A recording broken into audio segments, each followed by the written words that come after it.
Meu nome é Carlos Eber, eu sou diretor de fotografia, trabalho com isso há 52 anos, vou fazer agora. E eu já fiz de tudo, já fiz comercial, longa-metragem, curta, série, agora estou começando a fase das séries, estou fazendo séries, né? Os formatos mudam, tem épocas que você está mais voltado para um tipo de formato. Eu gosto de fazer tudo, inclusive propaganda.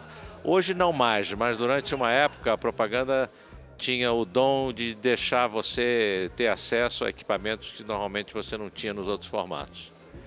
Teve uma época que teve muito dinheiro na propaganda, então você podia alugar uma grua desse tamanho, né, 10 HMIs, que você não tinha condições de fazer isso na ficção, nem no curta, nem no longa.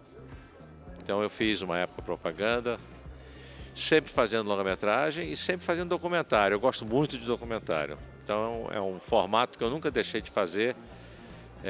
Tá ficando mais difícil, vai ficando mais velho, a resistência diminui, mas eu ainda faço. Eu gosto muito de documentário. Eu comecei com O Bandido da Luz Vermelha. Foi o primeiro longa-metragem que eu trabalhei. Comecei fotografando, depois o Peter Overbeck entrou para fazer as noturnas com iluminação. Então a gente meio que dividiu. Eu fiz a câmera no trabalho todo e fiz fotografia na parte inicial, que era só exterior dia, né? A característica da gente era ter uma mobilidade grande, era uma coisa assim meio de guerrilha. Você fazia com os meios que você tinha, né? Improvisava-se bastante, mas tinha um rigor, né? No meio desse improviso, não era um improviso anárquico. A gente tinha que ter rigor porque o negativo custava muito caro. Então, se você não tivesse uma disciplina, não soubesse exatamente o que você queria com aquela imagem, você não conseguia fazer, porque não dava para fazer mais de 2 tomadas, né? Não tinha take 3, só tinha take 1 e take 2, de preferência o take 1, né? Então eu aprendi muito a fazer com pouco, fazer muito com pouco.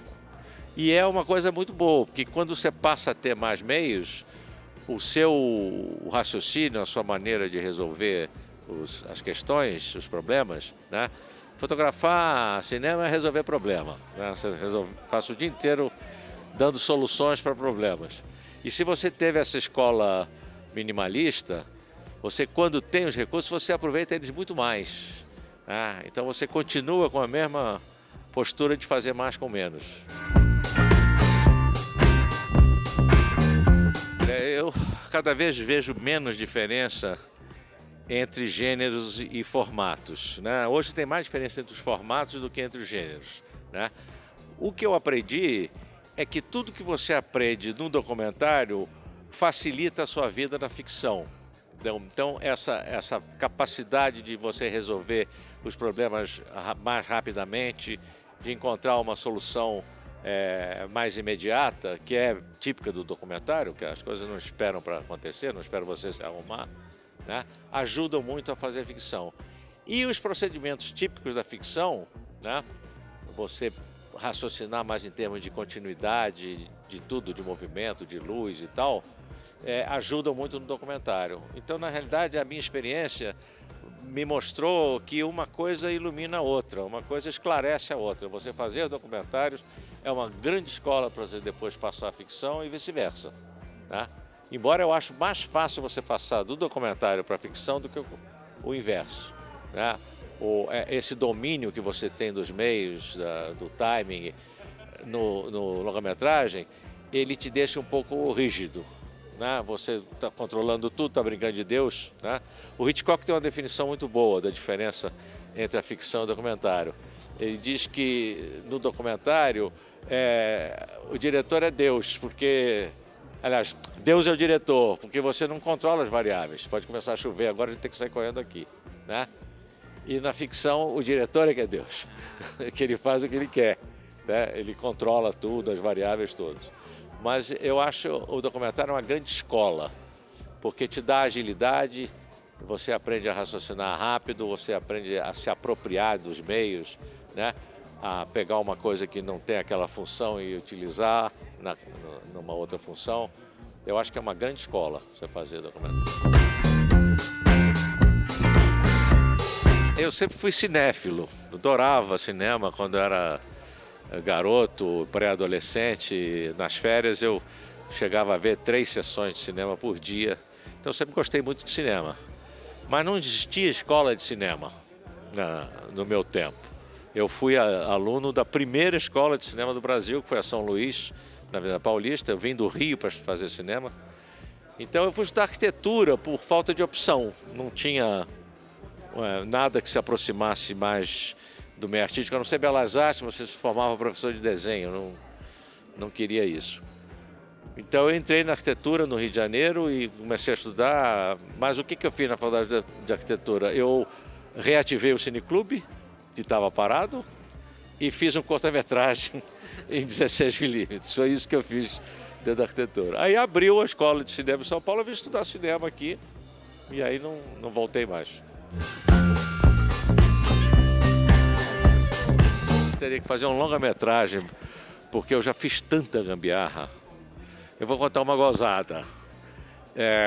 Eu estava fazendo um documentário e eu queria, numa entrevista, era uma moça que eu ia entrevistar no dia seguinte, e a previsão do tempo era sol. E eu falei, poxa, vou botar essa moça debaixo do sol, ela vai ficar com as feições horríveis. Era de manhã, tinha que gravar às 10 horas. Aí eu falei, o que eu faço? Eu não tinha dinheiro para alugar Butterfly, não tinha nada, né? Aí nessa época eu namorava uma moça e os pais dela estavam viajando, eu estava meio que morando na casa dela. De vez em quando eu ficava lá, de vez em quando eu ia para minha casa e tal. E aí ela saiu mais cedo e aí eu tive uma ideia, tinha uns lençóis de linho da mãe dela, eu não sabia nada disso, para mim eram lençóis comuns, eu não entendia de lençol. Aí eu peguei um lençol de solteiro, né? E peguei os meus tripézinhos de luz, meus 2 tripézinhos de luz, e grampeei o lençol de solteiro em 2 pedaços de sarrafo, e estiquei. Então eu fiz um butterfly improvisado, né? Deu tudo certo, a filmagem ficou bacana, mas quando eu fui tirar os grampos que estavam prendendo o lençol, eu rasguei o lençol de linho irlandês da mãe da minha namorada. Quase acabou o namoro ali mesmo. Deu um BO total, foi uma coisa... Então isso foi gozado. Quer dizer, hoje eu acho gozado, na época.